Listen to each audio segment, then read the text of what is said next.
बच्चों, कक्षा 10वीं में गद्य हिंदी में हम पढ़ेंगे पाठ 11, जिसके लेखक हैं रामवृक्ष बेनीपुरी।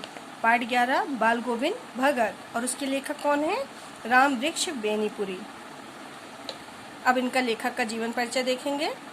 रामवृक्ष बेनीपुरी का जन्म बिहार के मुजफ्फरपुर जिले के बेनीपुर गांव में सन 1899 में भी हुआ। माता पिता का निधन बचपन में ही हो जाने के कारण जीवन के आरंभिक वर्ष अभावों, कठिनाइयों और संघर्षों में बीते। स्वाभाविक सी बात है, जिसके माता पिता बचपन में ही गुजर जाएं तो उनका जीवन तो संघर्षमय होता ही है।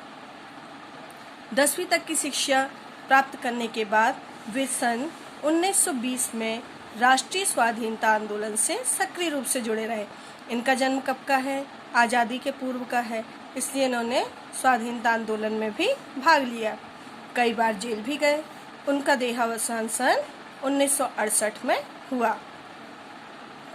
15 वर्ष की अवस्था में बेनीपुरी जी की रचनाएं पत्र पत्रिकाओं में छपने लगीं। आज लगभग आपकी उम्र भी 15 वर्ष की होगी, लेकिन देखो बेनीपुरी जी ऐसा लिखने लगे थे कि उनकी रचनाएं तो पत्र पत्रिकाओं में छपने लगी थी।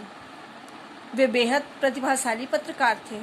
उन्होंने अनेक दैनिक, साप्ताहिक एवं मासिक पत्र पत्रिकाओं का संपादन किया।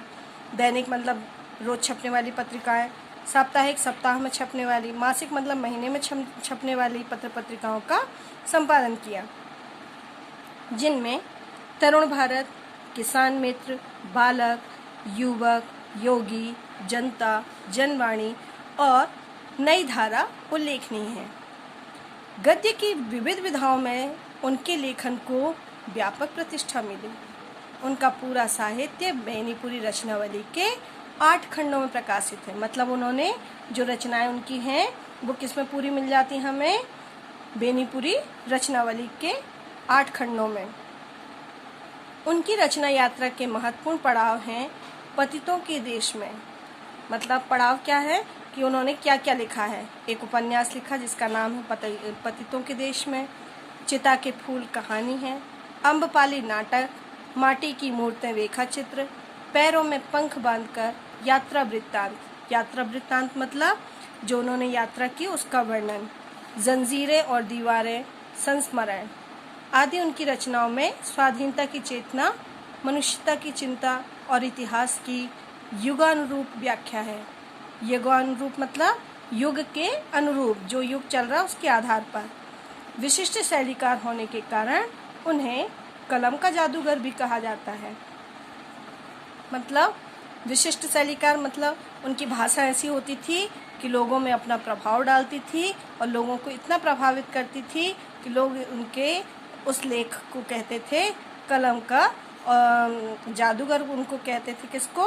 रामवृक्ष बेनीपुरी जी को, कि उनका लेख इतना प्रभावित करता था लोगों को, तो उनको कलम का जादूगर नाम से संबोधित किया। बाल गोविंद भगत जो अब पाठ है वो किस आधार पर लिखा गया है, उसमें क्या हमको पढ़ने को मिलेगा? तो देखो, बाल गोविंद भगत रेखा चित्र के माध्यम से लेखक ने एक ऐसे विलक्षण चरित्र का उद्घाटन किया है जो मनुष्यता, लोक संस्कृति और सामूहिक चेतना का प्रतीक है। वेशभूषा या वाह अनुष्ठानों से कोई सन्यासी नहीं होता। सन्यास का आधार जीवन के मानवीय सरोकार से होता है। उन्होंने ऐसा वर्णन किया है कि लोगों की वेशभूषा देखकर अंदाजा नहीं लगाना चाहिए कि ये साधु है, ये सन्यासी है, क्योंकि इसका लेना देना तो हमारे अंतर्मन से होता है। बाल गोविंद भगत इसी आधार पर लेखक को सन्यासी लगते हैं। यह पाठ सामाजिक रूढ़ियों पर भी प्रहार करता है।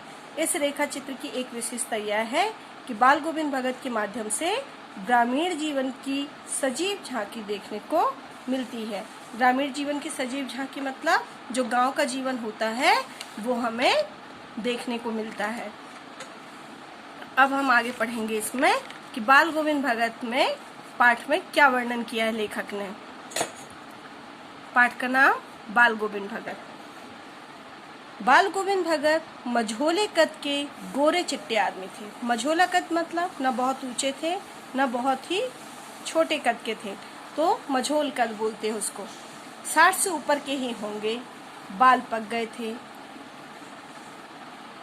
लंबी दाढ़ी या जटाजूट तो नहीं रखते थे, किंतु हमेशा उनका चेहरा सफेद बालों से ही जगमग किए रहता था।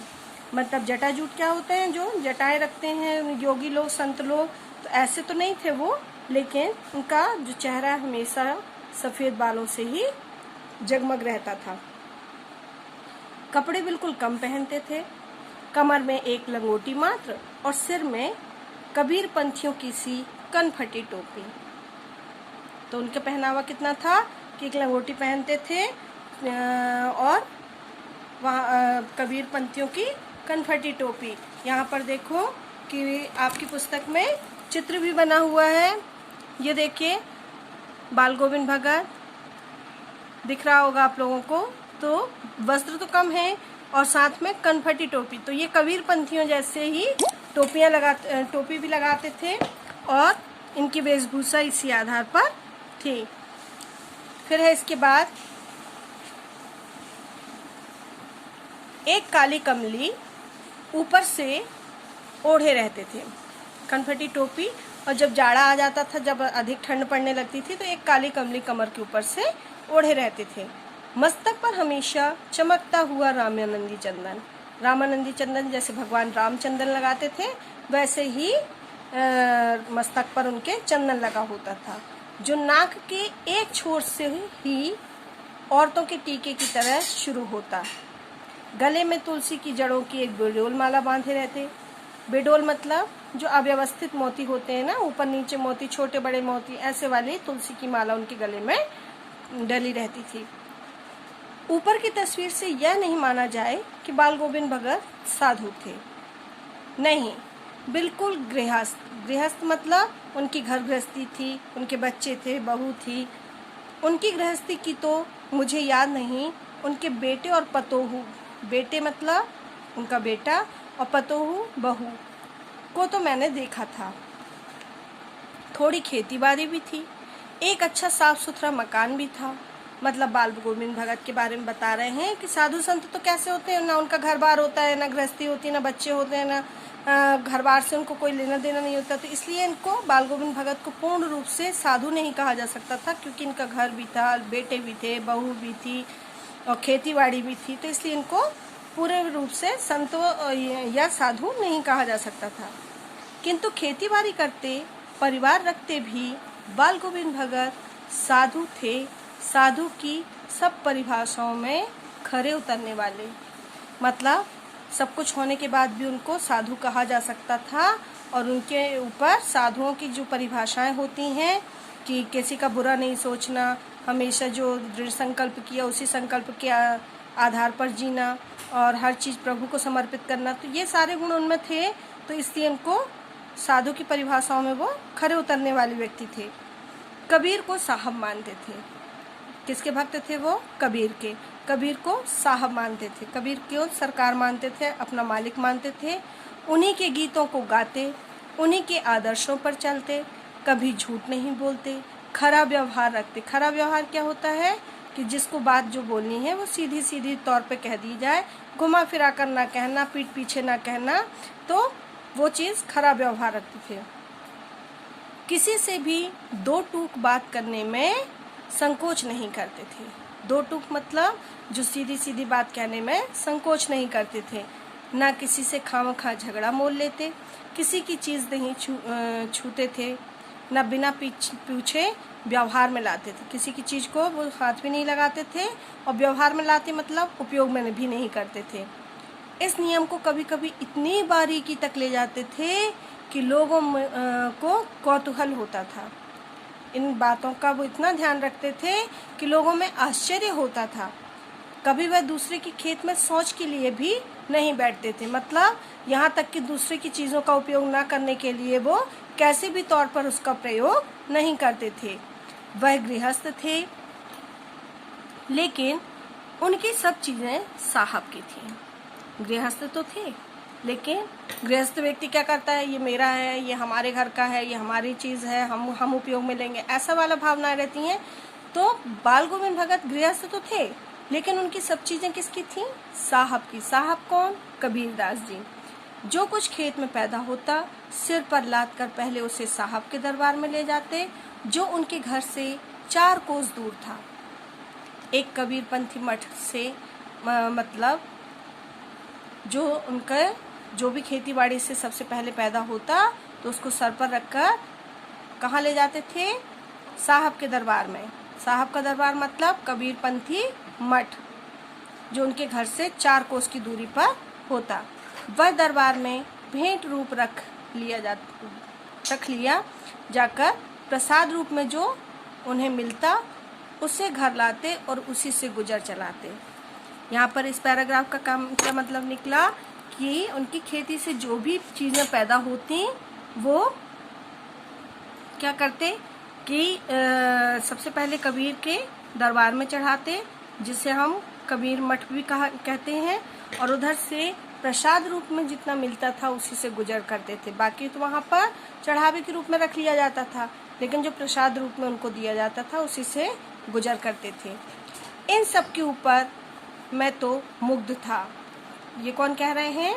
लेखक कह रहे हैं। लेखक कह रहे हैं इन सब के ऊपर मैं तो मुग्ध था, उनके मधुर गान पर जो सदा सर्वदा ही सुनने को मिलते रहते थे। मतलब इन सब के ऊपर मैं मुग्ध था, और किसके ऊपर मुग्ध थे? कि उनके मधुर गान जो कि सदा सर्वदा ही सुनने को मिलते। कबीर के वे सीधे सादे पद जो उनके कंठ से निकलकर सजीव हो उठते। मतलब कबीर को ही वो अपना साहब मानते थे। उन्हीं के मठ में जो भी खेती से पैदा होता था वो चढ़ाते थे, प्रसाद रूप में जो मिलता था उससे घर चलाते थे। साथ ही साथ सीधे सादे जीवन जीते हुए वो हमेशा कबीर के भजन गाया करते थे, जो हमेशा उनके कंठ से निकलकर सजीव हो उठते थे, मतलब जीवंत हो उठते थे। आषाढ़ की रिमझिम है, समूचा गांव खेतों में उतर पड़ा है। आषाढ़ यानी क्या होता है? जो बारिश का मौसम आता है, सावन के पहले का जो महीना होता है, तो आषाढ़ में क्या होता है? रिमझिम रिमझिम बारिश होने लगती है। समूचा गांव खेतों में उतर पड़ा। जब बारिश होती तो सभी लोग खेत में काम करने के लिए उतर पड़ते हैं। कहीं हल चल रहे हैं, कहीं रोपनी हो रही है। धान के पाली भरे खेतों में बच्चे उछल रहे हैं। औरतें कलेवा लेकर, कलेवा यानी नाश्ता, तो नाश्ता जो था वो लेकर खेतों पर पहुंचती हैं। औरतें कलेवा लेकर मेड़ पर बैठी हैं। आसमान बादल से घिरा हुआ है, धूप का नाम नहीं है, ठंडी पुरवाई चल रही है। ऐसे ही समय आपके कानों में एक स्वर तरंग झंकार सी कर उठी। यह क्या है? यह कौन है? यह पूछना ना पड़ेगा। बाल गोविंद भगत समूचा शरीर कीचड़ में लिथड़े अपने खेत में रोपनी कर रहे हैं। बाल गोविंद भगत जो हैं वो भी अपने खेत में काम कर रहे हैं और कबीर के भजन गा रहे हैं। सुंदर पुरवाई चल रही है, सब औरतें और आदमी सब खेत में काम कर रहे हैं। बाल गोविंद भगत समूचा शरीर कीचड़ में लिथड़े हुए अपने खेत में वो भी काम कर रहे हैं और उनके कंठ से भजन कबीर के सुनाई दे रहे हैं। उनकी उंगली एक एक धान के पौधे को पंक्तिबद्ध खेत में बैठा रही हैं। उनका कंठ एक एक शब्द को संगीत के जीने पर चढ़ाकर कुछ को ऊपर स्वर्ग की ओर भेज रहा है और कुछ को इस पृथ्वी की मिट्टी पर खड़े लोगों के कानों की ओर। जो भी उस संगीत को सुन रहे थे तो लोग ऐसा अनुभव कर रहे थे मानो स्वर्ग में हो, और कुछ मिट्टी पर खड़े लोगों के कानों की ओर आकर्षित हो रहा था। बच्चे खेलते हुए झूम उठते हैं। मेड़ पर खड़ी औरतों के होंठ कांप उठते हैं, वे गुनगुनाने लगती हैं। हल बाहों के पैर ताल से उठने लगते हैं। रोपनी करने वालों की उंगलियां एक अजीब क्रम से चलने लगती हैं। बाल गोविंद भगत का यह संगीत है या जादू? ये क्वेश्चन हमेशा आता है और पूछा भी जाता है कि बाल गोविंद भगत का यह संगीत है या जादू? जादू क्यों कहा है उनके संगीत को? क्योंकि जैसे यहाँ वर्णन किया है कि बच्चे खेलते हुए झूम उठते हैं, रोपनी करने वालों की उंगलियों एक अजीब क्रम में चलने लगती हैं, हलवाहों के पैर ताल से उठने लगते हैं। ये सब काम अपने आप उनके भजन को सुनने के बाद होने लगते हैं, इसलिए उनके संगीत को क्या कहा गया है? जादू। तो आज ये एक पार्ट में अपना ये वीडियो हुआ। अब इसका पार्ट 2 रहेगा जिसमें ये चैप्टर पूर्ण किया जाएगा। धन्यवाद।